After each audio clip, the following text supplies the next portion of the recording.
Welcome to the hottest real estate topics on the planet, keeping you up to date with all the creative ways to buy and sell real estate without bank qualifying, so anyone can build real income starting today. Here is another great show with Dealmaker Bill and Pete the Rookie.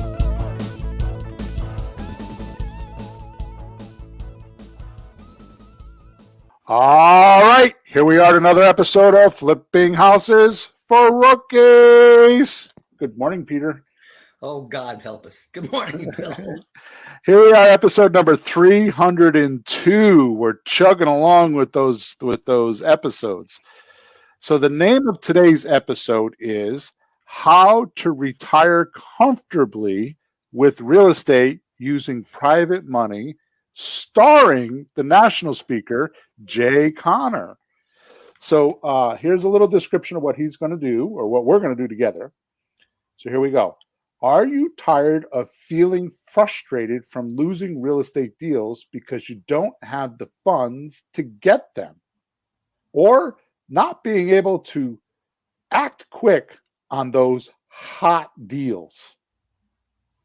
Do you think the only place to get money for your deals is from the bank? Ooh.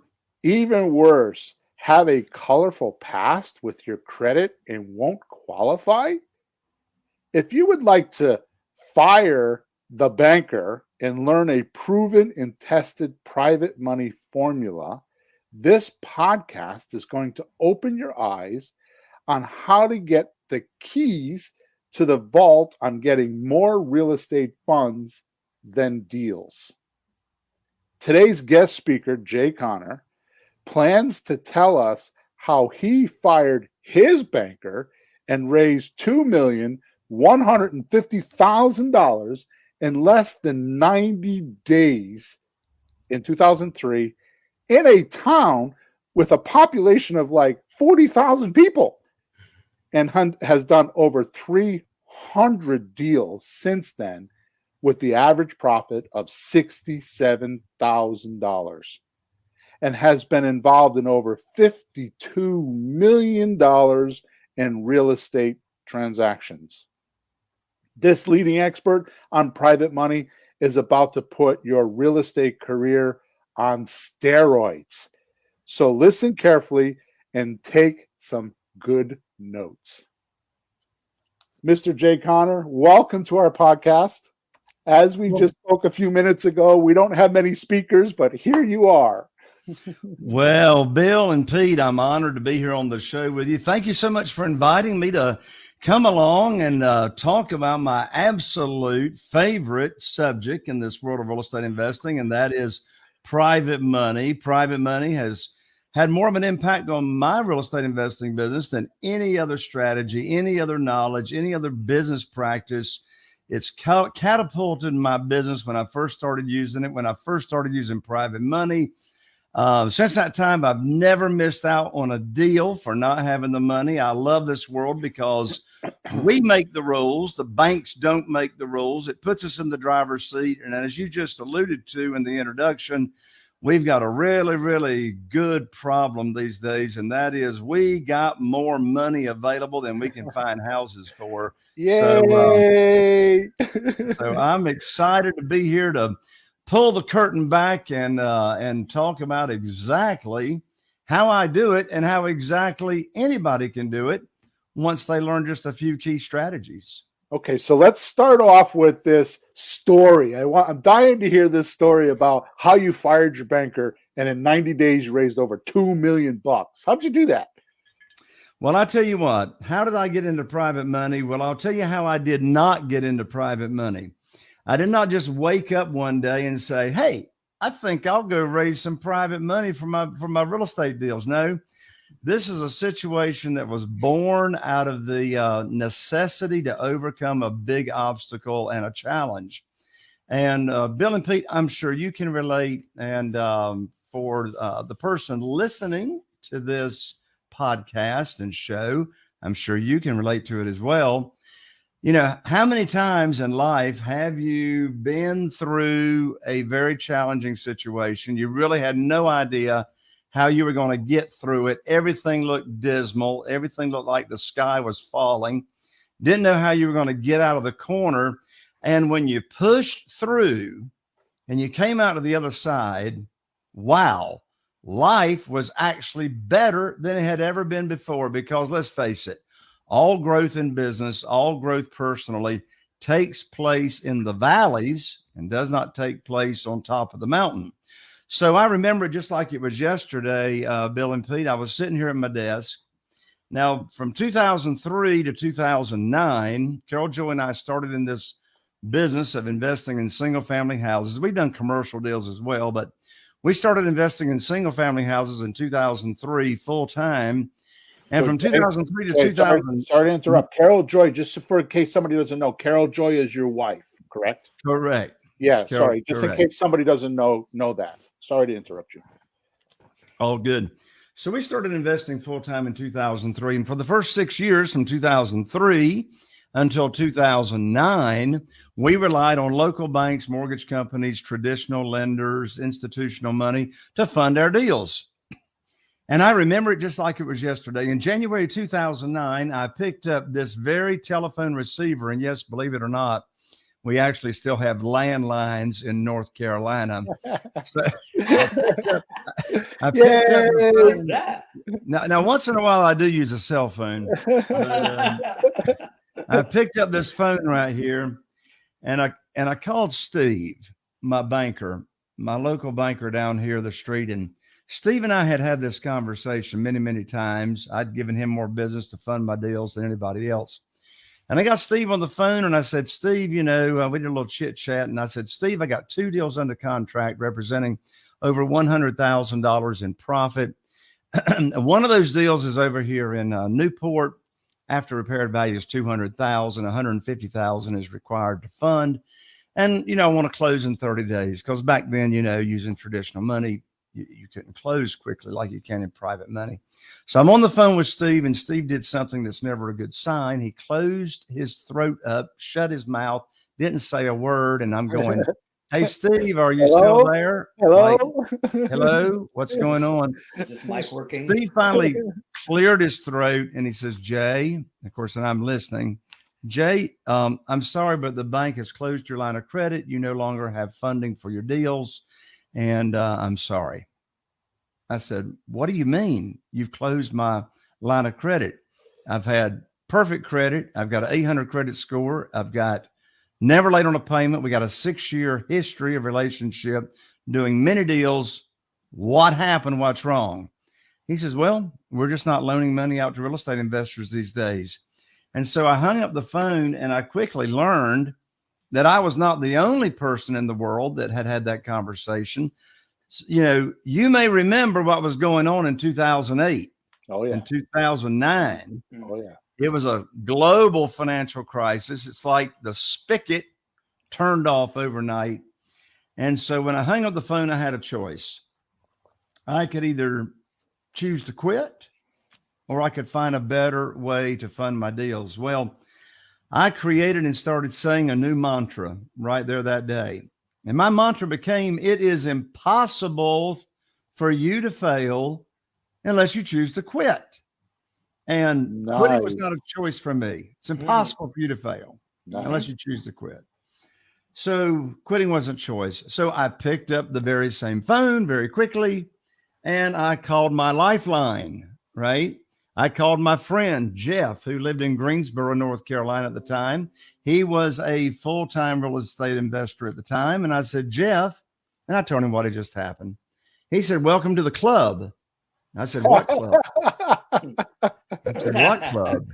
He said, the club of losing your line of credit at the bank for your real estate deals. I said, oh, you lost yours. He said, yep, they cut me off last week too. I said, well, what are we going to do? He said, well, there's this gentleman down in Jacksonville, Florida by the name of Ron LeGrand that can tell us about private money. I said, what's private money? He said, I don't know, but Ron said we can get a lot of it. I said, okay, let's go. So that was actually my very first real estate investing seminar I went to. And I went there for the purpose of learning about private money. I'd already been in the business for 6 years. So I learned about private money. I came back home and I put my private lending program together. What I mean by that is, what was I going to offer and teach? There's a key word, because I've never asked anybody for private money. Never, never, never, never. I've never asked anybody for money to fund my deals. Wait a minute. How do you, if you never ask them, how do you get the money? Exactly. And I hear that question all the time because I don't chase, I don't beg, I don't sell. They say, how do you do that? It's real simple. And this is a writer downer. I put on my teacher hat. I become a teacher, and I teach people what private money and private lending is. I teach them about self-directed IRAs. There's a big one. Carol, Joy, and I've got right now about 44 private lenders funding our deals, and over half of them are using their retirement funds to fund our real estate deals. So if you don't know about self-directed IRAs and establish a relationship, there's an actionable item. Establish a relationship with a self-directed IRA company so that when you're talking with someone that has retirement funds, you got a company to refer them to so they can transfer funds over and that can now start lending you money. But nonetheless, how do I get all that money? Right now, I got a little over $8 million in private money available that we just moved from projects to projects to projects to projects. And so I teach them, right? So one of the first things to do is to put your private lending program together that you're going to teach people about. You know, it's a 180-degree shift, 180-degree shift in direction. When I was borrowing money from the banks, who made the rules? Of course, the banks made the rules. The banks determine the interest rate. The banks determine how often you make your payments. The banks determine what your down payment is, which, by the way, in this world of private money, there's never any down payment. In fact, I always bring home a big check when I buy.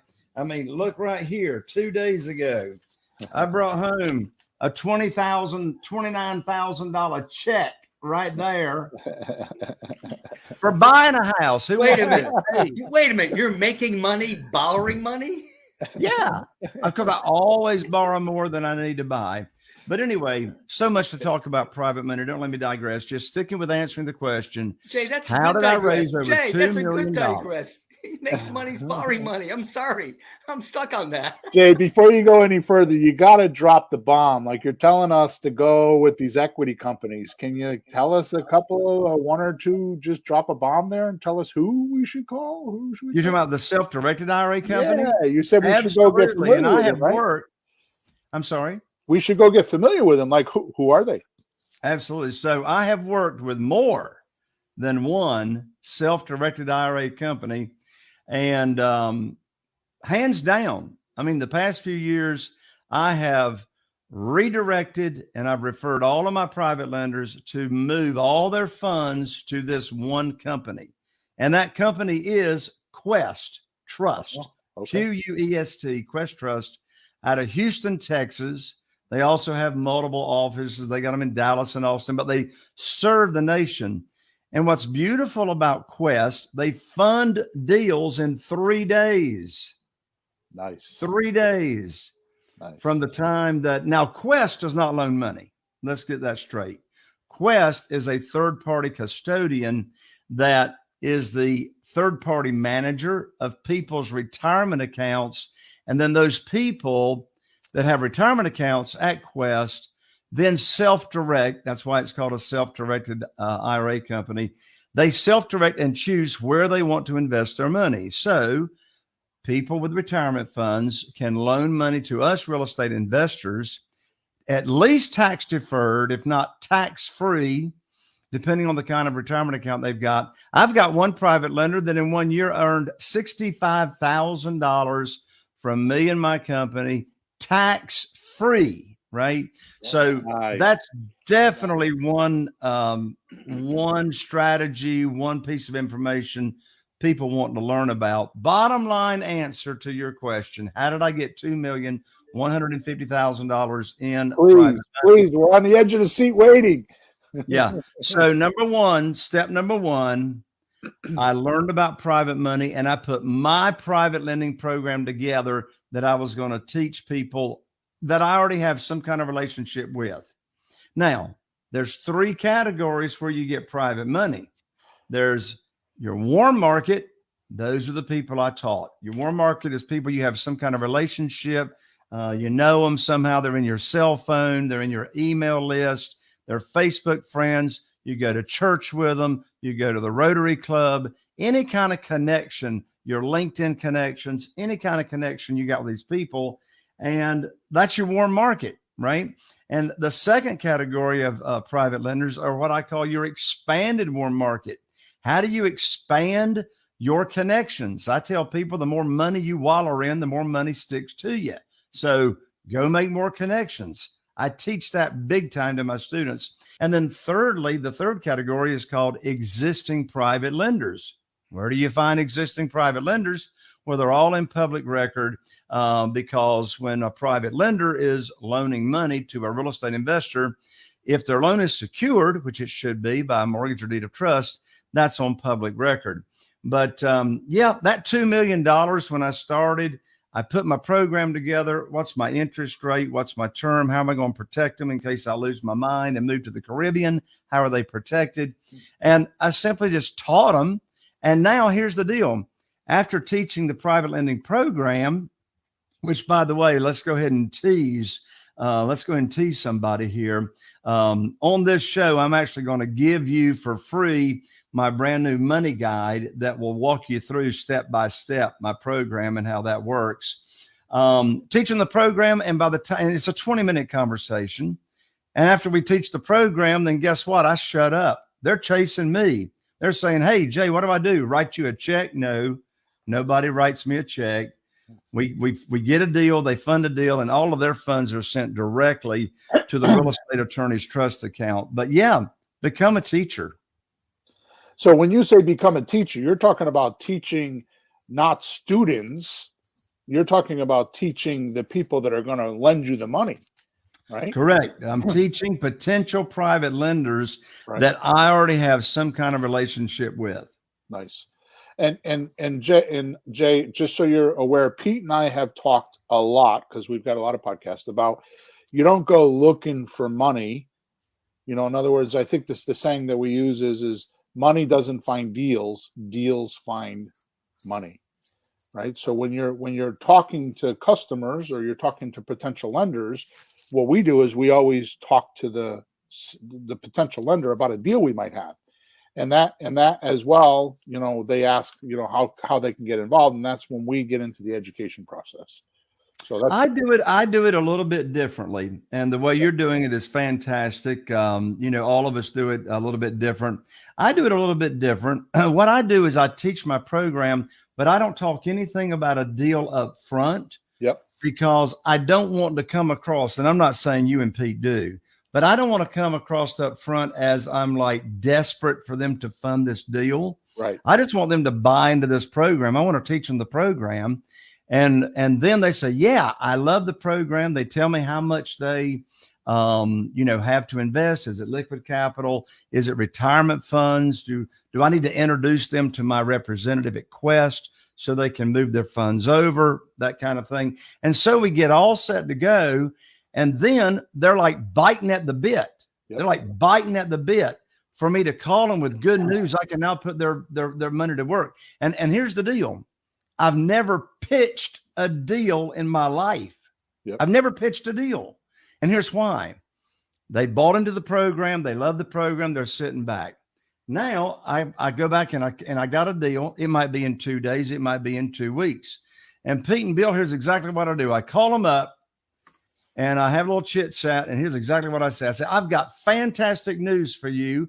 I can now put your money to work for you. They've been waiting for this call. They've been waiting for the call. And like the most stupid thing I could ask them, Bill, is, do you want to fund this deal? Well, of course they want to fund the deal. Of course they want to fund the deal. They've been waiting for the phone call.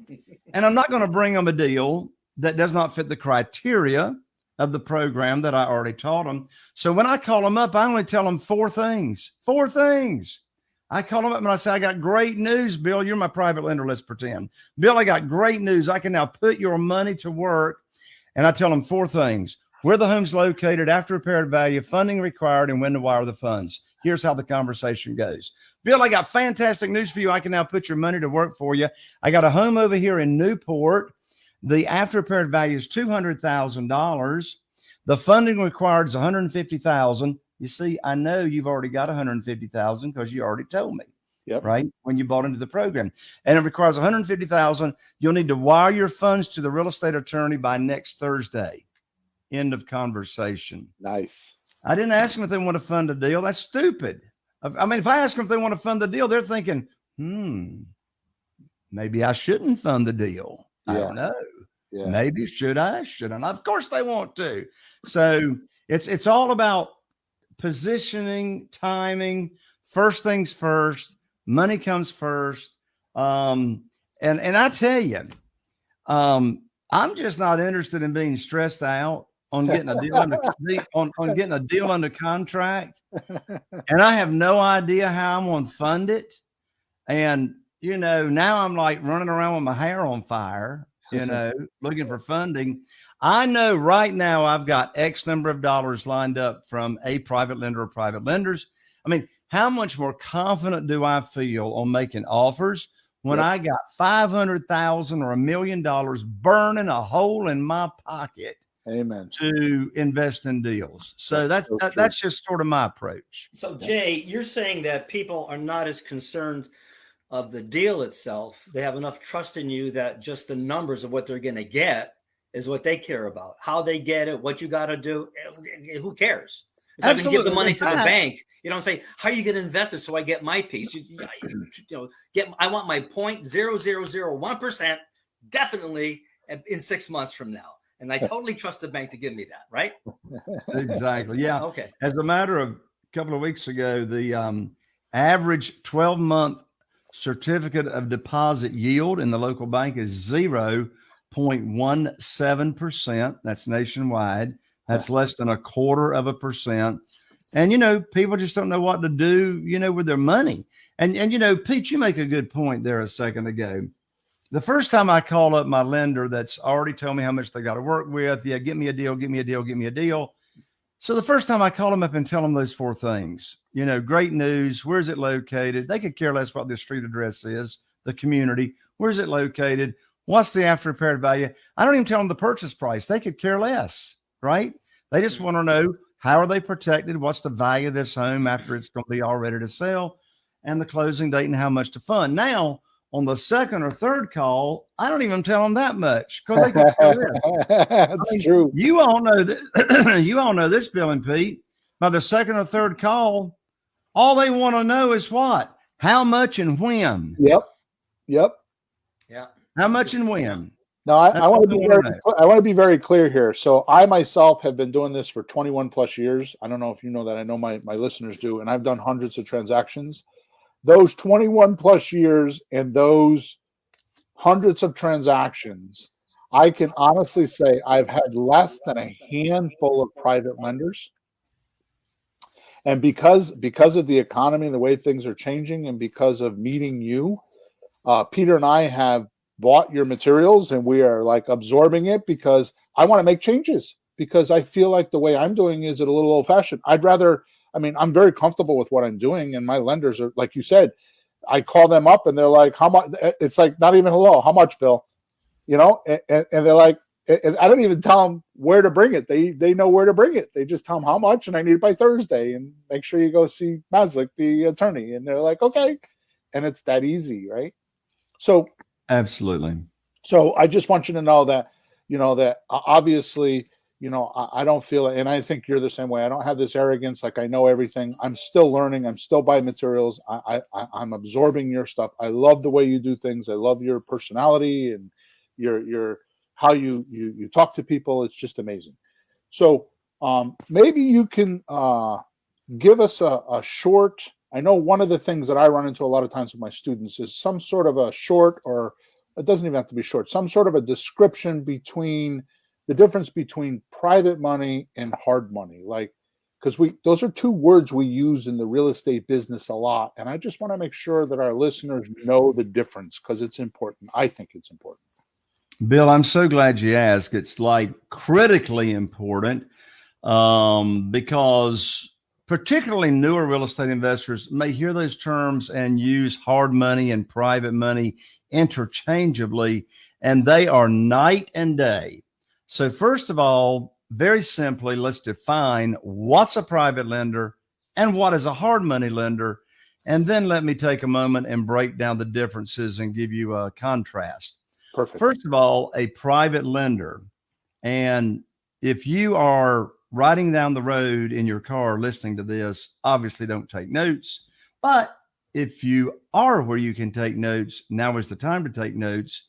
If you're listening in your car, I recommend you go back to this episode and listen to it again.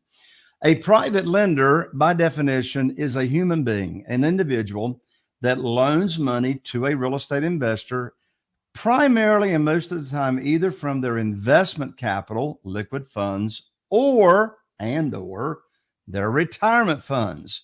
As we were just talking about, people being able to move existing retirement funds over to an IRS-approved third-party custodian called a self-directed IRA company, i.e. Quest Trust out of Houston, Texas. So a private lender simply is an individual, a human being, just like you, just like me. We call it mom and pop money. Mom and pop money. It's not institutional money, right? We call it relationship money, all right? All the same thing. That's a private lender. Now, in contrast, what is a hard money lender? Well, most of the time, a hard money lender is a broker of money. It's most of the time, it's a company. A hard money lender, most of the time, is not an individual. However, sometimes they are. Regardless as to whether it's an institution or an individual, a hard money lender is a middle person. A hard money lender is going out and raising private money from the individuals like we do, and then they are loaning that money out as a middle person to real estate investors. So how do they make money? They make money on money. Well, here's how they do it. If they borrow at, say, 8%, well, then they're going to loan that money out at, say, 10, 12, or 14%. So they're borrowing at a lower rate than they're lending out at. So they're upping the interest rate. How else do they make money? They charge points or origination fees. To be clear, what's a point? What's origination fee? Well, for easy calculation, let's say you're borrowing $100,000. If the hard money lender is charging you 4 points or an origination fee of 4 points, then that's 4% of the amount you are borrowing. In this example, $4,000. That would be an origination fee that you would bring to the closing table out of your own pocket. A private lender charges 0 points, no origination fee, right? So what else is different? As I said, the interest rate. Hard money lender is going to borrow at a lower rate, charge you a higher rate. We, as the real estate investor, when we borrow from the private lender, we're going to borrow that straight interest rate. So right now, I'm paying most of my private lenders 8%. 8%. I've got some colleagues now, due to CDs being so low, only paying 6%. But I'm paying 8%, 0 points. Here's another big difference. So far, you got a big difference in interest rate. Average rate right now is 14% in hard money, 8% for private money. And by the way, just as a caveat, when COVID first came along in 2020, you couldn't even borrow hard money. It was gone. They all shut down. Guess what? In this world of private money, I had more money starting to chase me during COVID than prior to COVID. Okay. So interest rates different. And no origination fees as opposed to hard money. Then you have extension fees. Wow. So most lengths of notes, most terms on hard money is 9 months, 9 months, 6 months, 9 months, 12 months, that kind of thing. And if you haven't cashed out, then they'll probably extend your note for 90 days. But what do they want? More money. They charge you extension fees. In this world of private money, they never charge extension fees. They just want you to keep the money at work because they don't want the money back. So extension fees. I know one hard money lender that charges 2 points or 2% for every extra 90 days you borrow it. So if you paid 14% and 4 points when you borrowed it, that's 18%. And then if you extend the note, that's another 2%. And that's just for 90 more days. You're up to 20% just on that deal. In the world of hard money, you're still at 8%. Now, here's another big difference. Big difference. You make the rules. We said that starting out. So what I mean by that is you as the private lender, when you're borrowing private money from your warm market, expanding warm market, existing private lenders, you make the rules. You set the interest rate. You set the frequency of payments. You can even structure deals to where you make no payments whatsoever until you cash out on the deal. You think that'll help you cash flow? Absolutely. So think about this on cash flow. Make no payments at all until you cash out, and bring home a big check when you buy, and take none of your own money to the closing table. That right there helps. No way. That's not possible. No way. For real? Do it all the time. Do it all the time. Now, one more biggie. The amount, well, I just sort of said it in a different way. So now I'm going to drill down. Hard money lenders, how much money are they going to advance to you when you buy a property? Okay.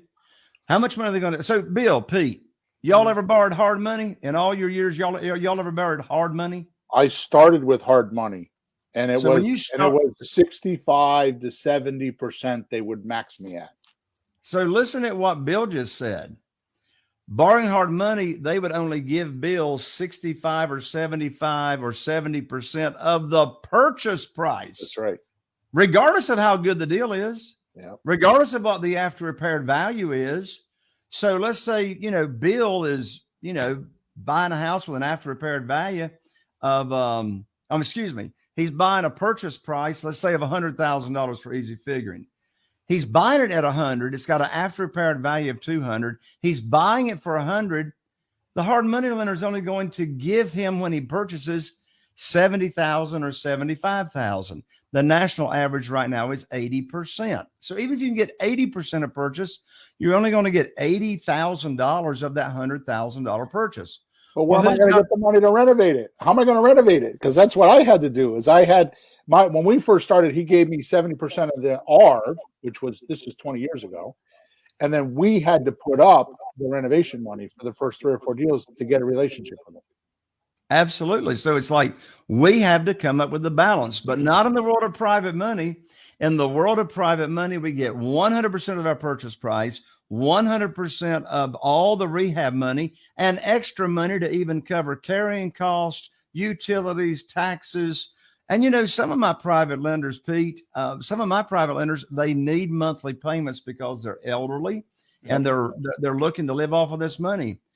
Well, follow this cash flow.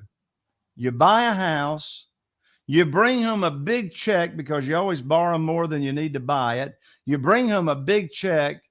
Well, whose money are you using to make their initial monthly payments if they need monthly payments? Theirs. You're using their money. Oh. So I'm borrowing their money to buy, borrowing their money to rehab, and I'm using their money initially to make the initial monthly payments. But beware, that money's going to run out. So we got to get that house cash flowing. We got to get it rehabbed. We got to get it on the market, et cetera. And I want to make this quick point, Pete and Bill, while it comes to mind. Private money is not only for the ugly house business. Thank you. This was the big aha moment I had when we were at the seminar where you were speaking. It was like, oh my God, we don't need to borrow private money, because I was always ingrained that when you buy with money, you sell for money. When you buy on terms, you sell for terms. And you don't do that. So do tell. Yeah. So obviously we're going to use private money all cash. Well, here's the bottom line. Use private money to buy the property when the seller requires all the cash. Period. Yep. Now, the seller could be a bank-owned property. Obviously you're going to use private money. The seller could be having a property in distress, needs rehab, needs major work. It's an inherited property. Heirs could care less, needs work. Now, a pretty house, or as we say in North Carolina, a purty house. Pretty. So you got a pretty house. Now, my definition of a pretty house is it needs like less than 10,000. Maybe it needs 5,000 in repairs. Maybe it doesn't need any repairs, right? And let's say the pretty house seller will not sell to us on terms. All right. So let's cut the lingo and the jingo and break it down. Now that's not the market right now, Jay. Come on. They all want to sell on terms today. Come on. My experience and all my statistics of reviewing thousands of property lead sheets, only 17% of FSBOs for sale by owners, it's not in the multiple listing service, it's straight from the owner. Only 17% of those sellers will sell to me creatively. What do I mean by that? Only 17% of them will sell to me subject to the existing note. If you don't know what that means, Bill and Pete will do a show on it. They won't sell to us on subject to the existing note. They won't sell to me with seller financing. They won't sell to me on lease option. They want all the cash.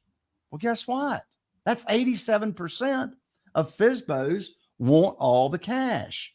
Well, if you don't have private money, you're going to miss out on 87% of the pretty house deals if you don't have the cash, right?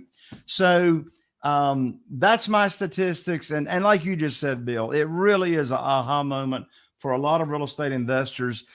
I have new real estate investors say to me all the time, Jay, I don't need any private money. I just want to do the pretty house business. Great. You can just do the pretty house business if you want to miss out on 87% of the deals, right?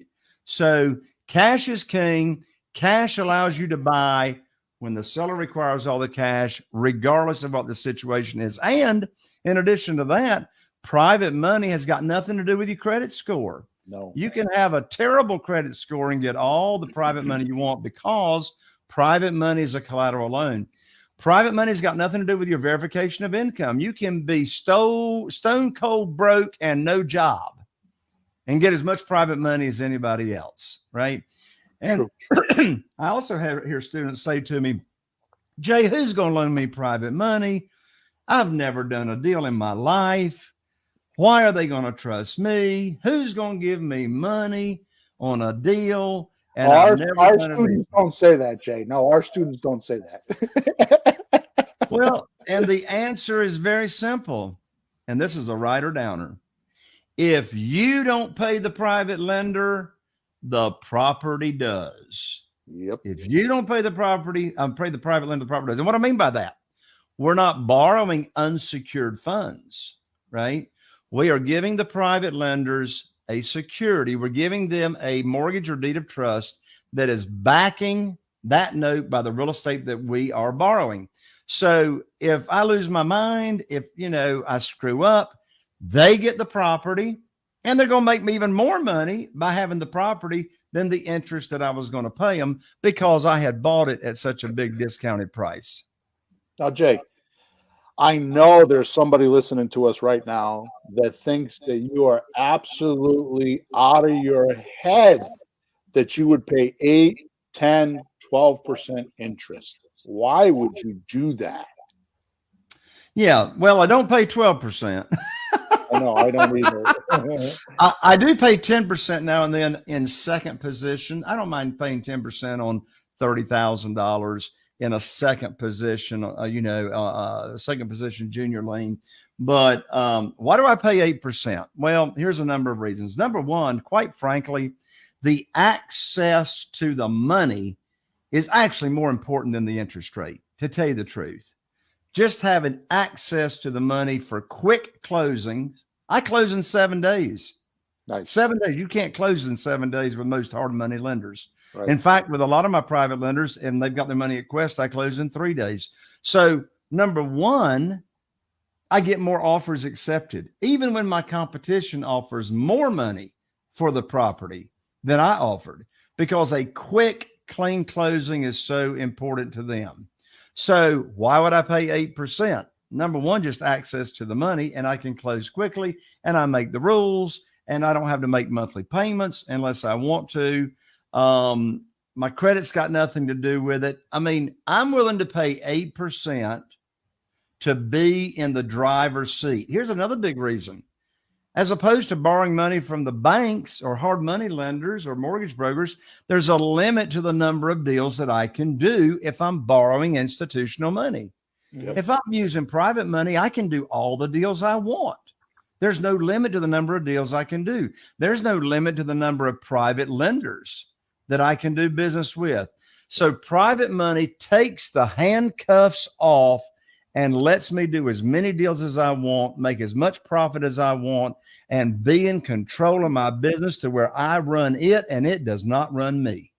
Nice. Plus, I also found that you're not really paying it, because when I negotiate, I know I have to pay that money, and I just make a better deal because I know if I can, because I am going to be striking the iron quick, and you can make better deals, right?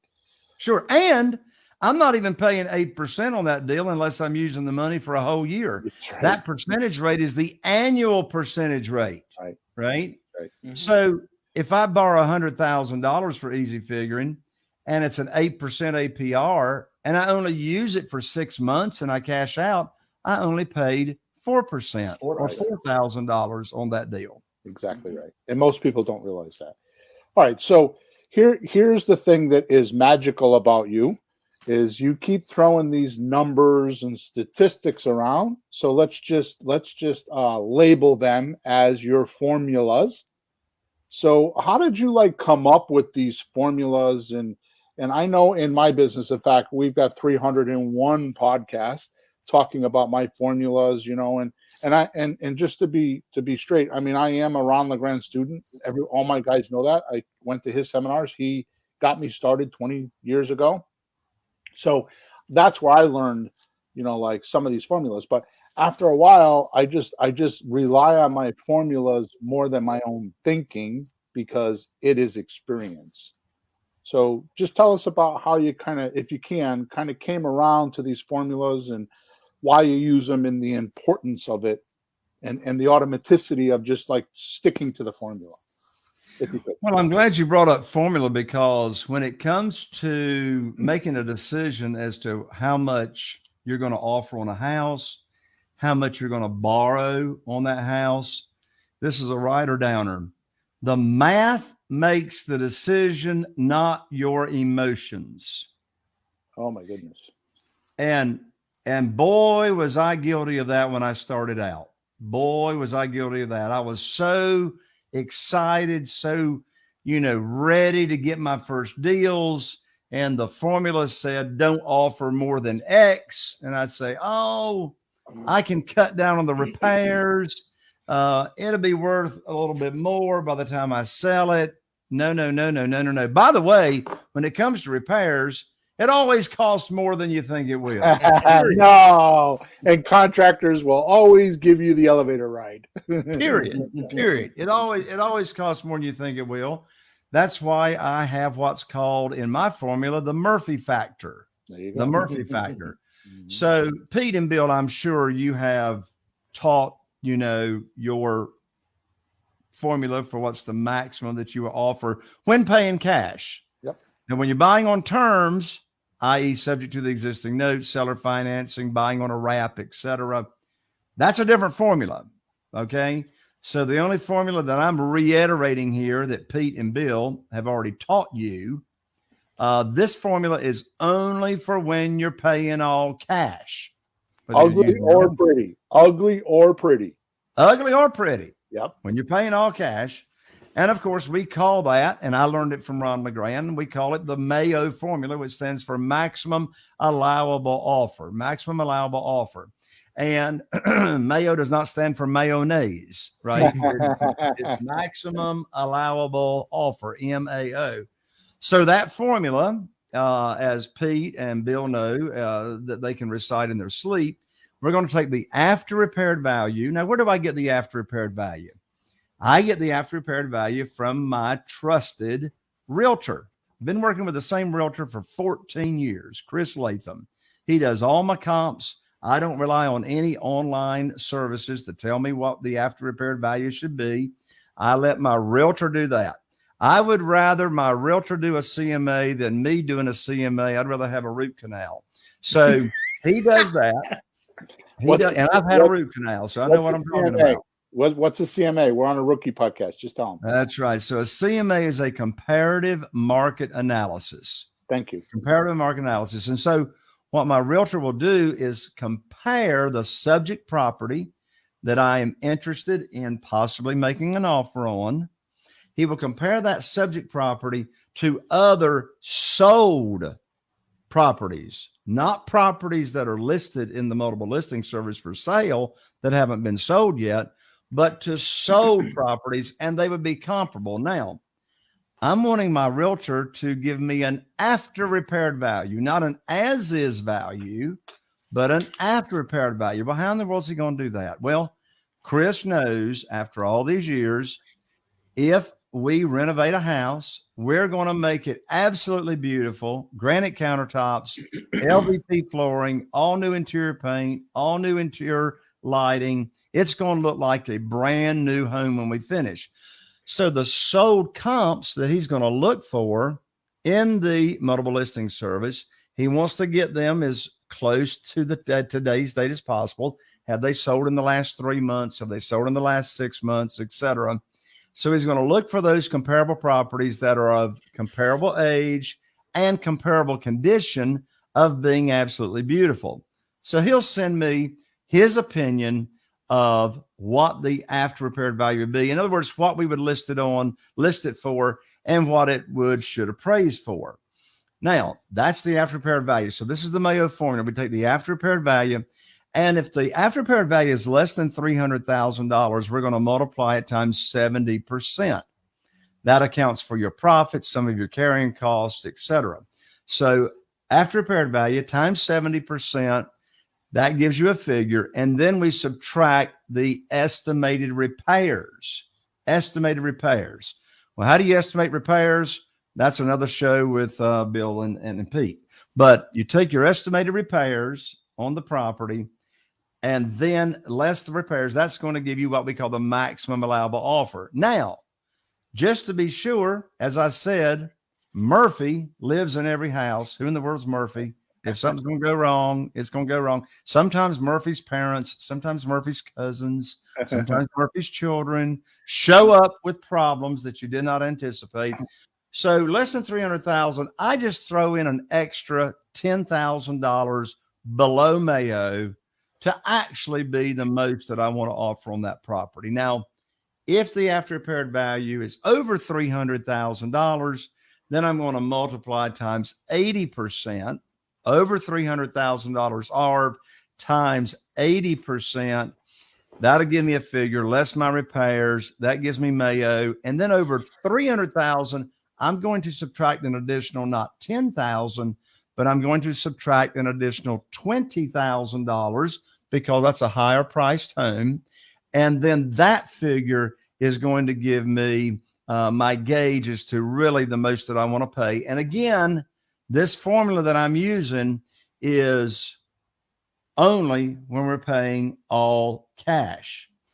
And you know, Pete and Bill, that brings up another point to make, and that is when you're making your offer to the seller, you just don't make the offer. You got to justify your offer. Yeah. Justify the offer. Well, how do we justify the offer? Well, your seller could care less about your formula. They could care less about how you came up with it. I was like, I used to say, look, we just didn't pull this figure out of my ear. There's actually a way that we came up with it, and we would go through the formula that we use. They could care less. All they want to know is, am I really getting a fair deal? So how do you justify your offer? Here's how we justify our offer. This may be an aha moment for you. And when I say you, I don't mean Bill or Pete. I mean for you that is listening to this show. Here's how we do it. Now my realtor gives me comps, gives me comparable sold properties that were in repair, that were in disrepair, that were in the kind of shape of the house that I am now making an offer on. And guess what? When we show one or two or three of those properties that were in the condition of what we're looking to buy, now it makes sense to you, seller.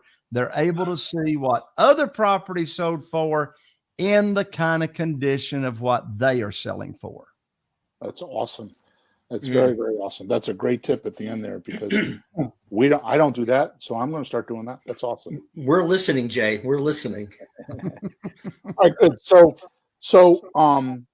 now what about the formula of how much you're going to actually borrow once you get the Mayo formula? Yeah. So I've got two formulas on that. Number one, we want to protect the private lender.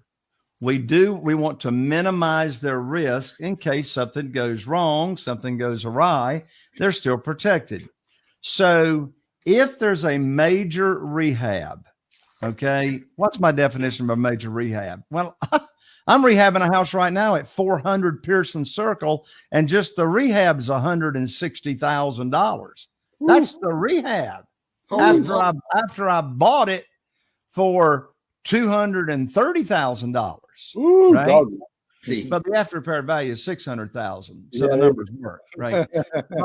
but and that's out of the ordinary. That's out of the ordinary. I mean, I did just finish another rehab at 1010 Oak Drive. That rehab was 110,000. But those are out of the ordinary. Most of the time, my rehabs are going to be coming in between 30 and 50,000. Yeah. 30 to 50,000. Yeah. So if I'm doing a major rehab based on those numbers, I'm typically not wanting to borrow more than 75% of the after repaired value.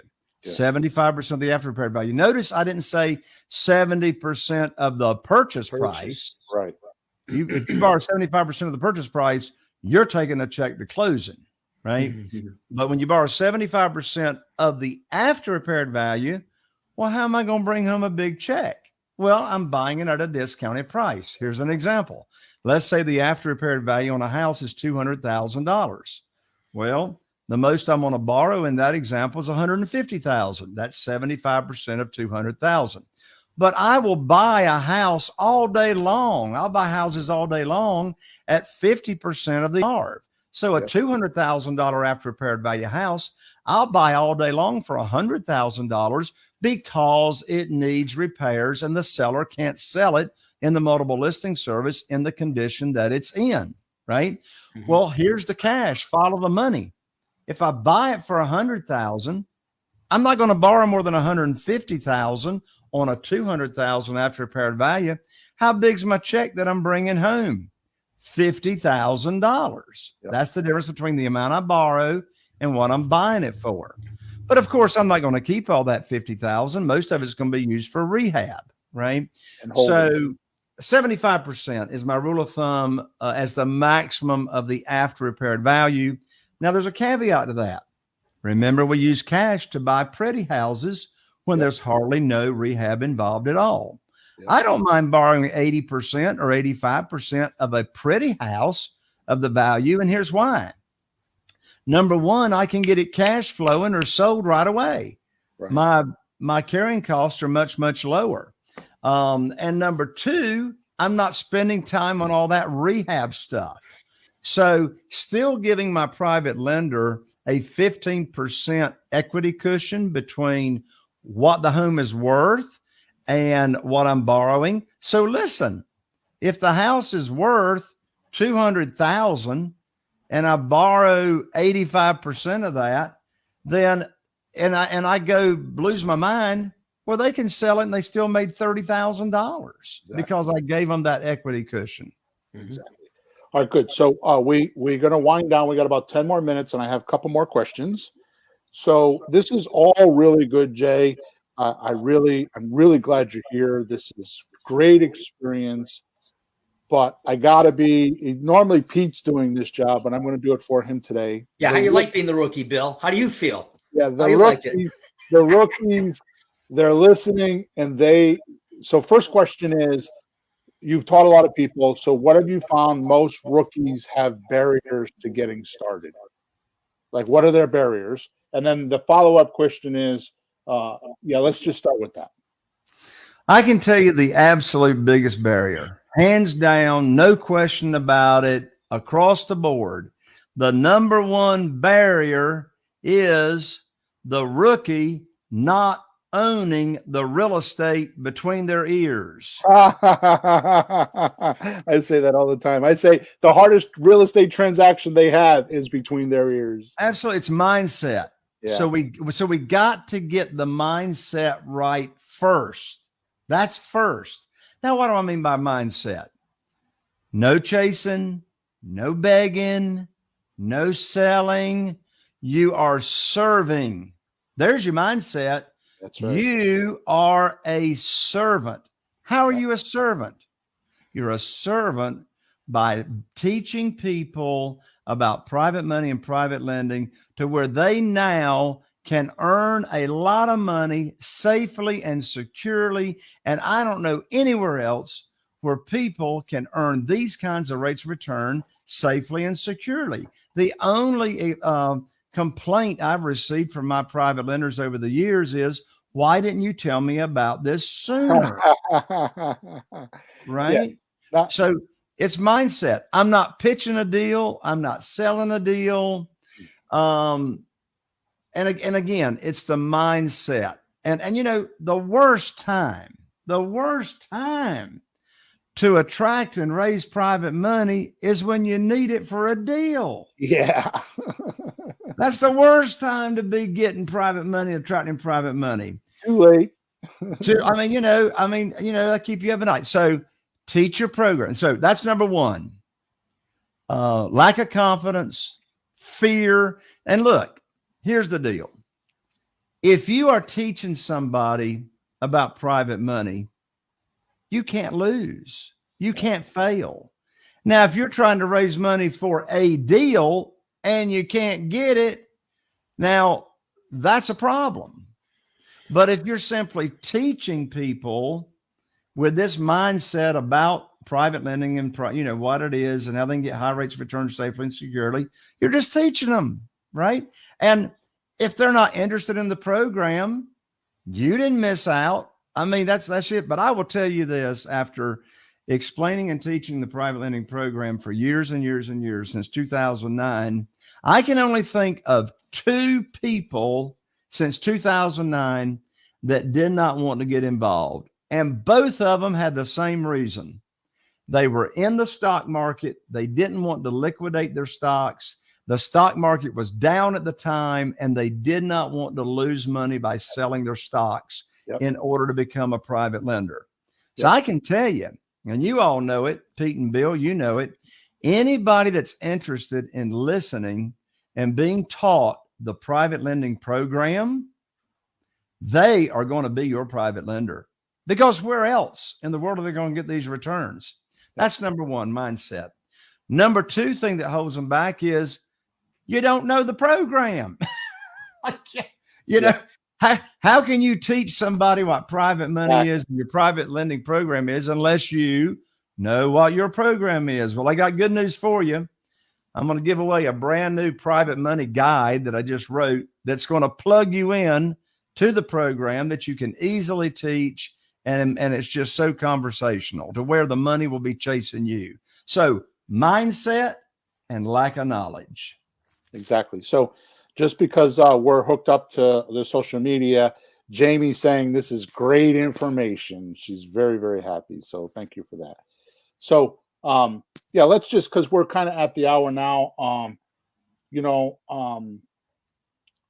to break the myth, I think you've already done this, but to break the myth of it's difficult to get private money, I think you've covered that already. I think if you just, like you said, you educate people, that alone gets them excited. Now, I myself personally have run into what you're talking about a few times, not as many times as you would think, but they have their money in the stock market. The main thing between the stock market, because there's the 2 places to get the best return on your money is stock market or real estate, right? My only solution to that is that the real estate is much more secure than the stock market. Right. And I have another solution as well that I practice and also teach my students. So let's say you're talking with someone that's got stocks. Yeah. They like their stocks. Yeah. They don't want to sell their stocks. Well, guess what? There's this thing called portfolio loans. And here's the way it works. Anybody that's got stocks and they want to keep their stocks, they can go to their stockbroker and say, hey, I want to open up a portfolio account.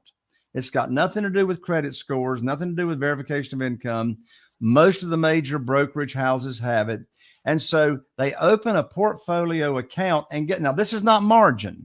This is not opening up a margin account. This is a portfolio account. The way portfolio accounts work is if someone has stocks or mutual funds, they can open up an account up to 50% of the face value of their stock brokerage account. So let's say they got $500,000 in the stock market. They can get a portfolio account of $250,000. Right now, the interest rate on borrowing portfolio loan accounts is a little bit less than 3%. So they can open up a portfolio account, and guess what? They can now be a private lender for you using their portfolio account. And guess what? The rate of return that they get by doing business with you using their portfolio account, and they still own their stocks, and their stocks are doing what their stocks are doing, the rate of the return that they get is called infinity. They cannot calculate the rate of return, and here's why. You come along as the borrower, the real estate investor, and let's say you pay them 8%. Now they're paying to their stock brokerage, say a little bit less than 3%, 2.75. So they get to pocket the spread between 8% and 2.75. But guess what? You can't calculate the rate of return. It's actually infinity. And here's why.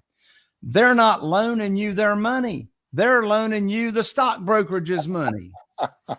And when they're loaning you the stock brokerage's money and they're paying you money on the stock brokerage's money, that's money that's like can't be calculated. Exactly. And it's the same thing as like a home equity line. They can go get a home equity line, do the same thing, loan you money from the home equity. They can pocket the spread. You pay them more than what they're paying on the home equity. And then there's whole life insurance policies. They can set up a line of credit against their whole life insurance policy, keep their whole life insurance policy intact, loan you money out. They pocket the spread. Again, it's called arbitrage, infinity rate of return for your private lender. Jay goes out with a bang, huh, Pete? That's $1 million worth of advice right there. That one I didn't hear. And so let me see if I get this straight. So with the stocks, they're still making their money on their stocks, and they're making money on you. So they're making money twice now. They're making money on money. They're like printing money out of air.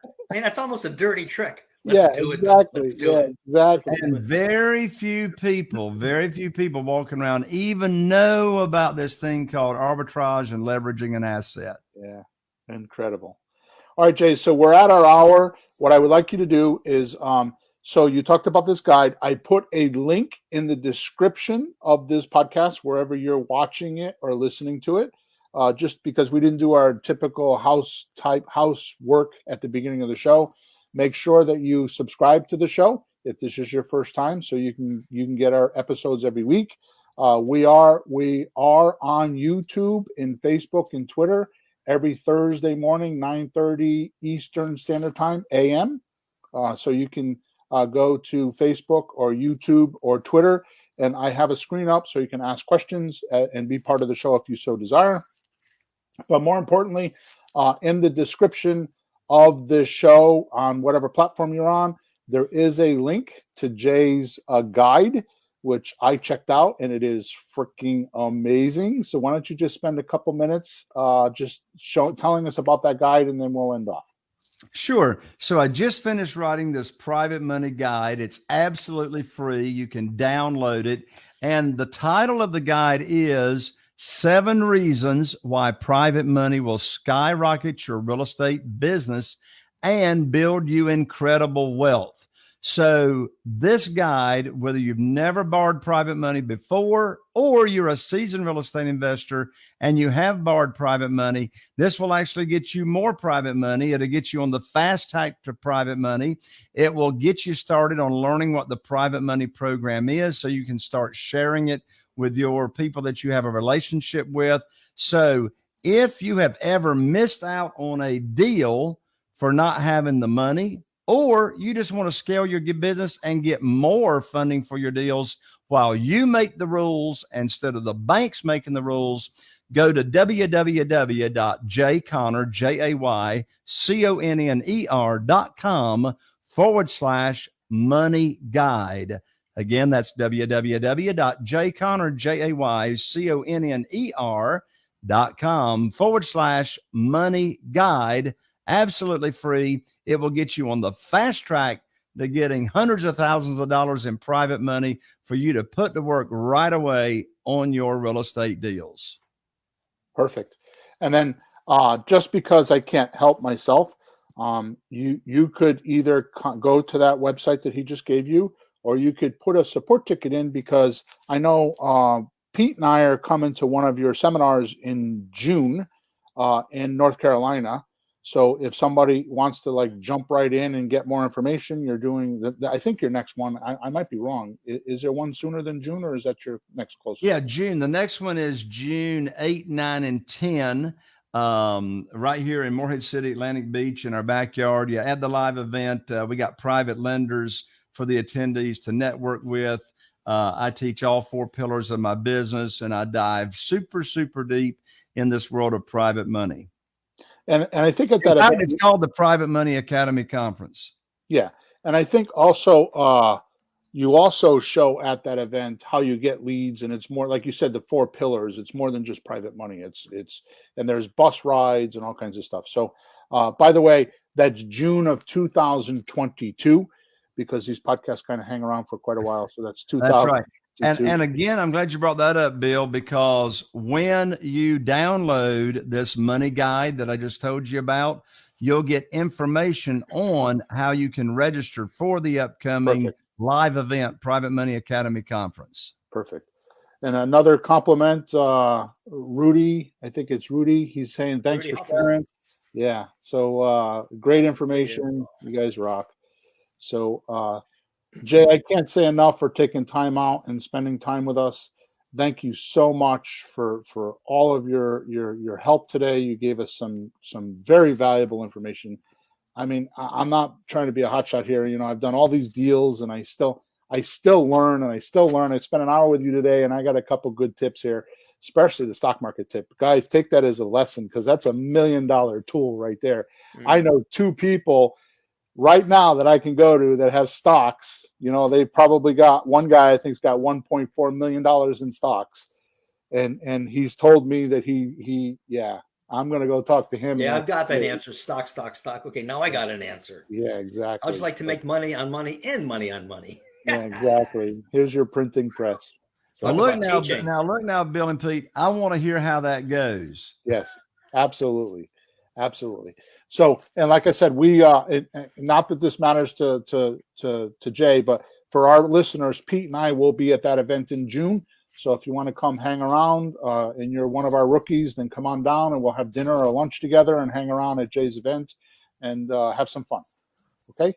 So Jay, again, any final words before we close off? I mean, I'm so appreciative. Thank you so much. It's been great. Bill and Pete. Yeah, thank you so much for inviting me to come on here and share my favorite topic. I had a blast. You all are fantastic hosts. Your podcast is just like taking off like gangbusters. And so I love it. And thank you so much for having me. God bless you. All right, thanks. Thanks, Jay. Over and out. Thanks for tuning in to the hottest real estate topics on the planet with Bill and Pete. If you want to continue learning how to buy and sell real estate without money or credit, head over to flippinghouses.club for some cutting-edge real estate wealth tools. Or contact us at info@flippinghouses.club.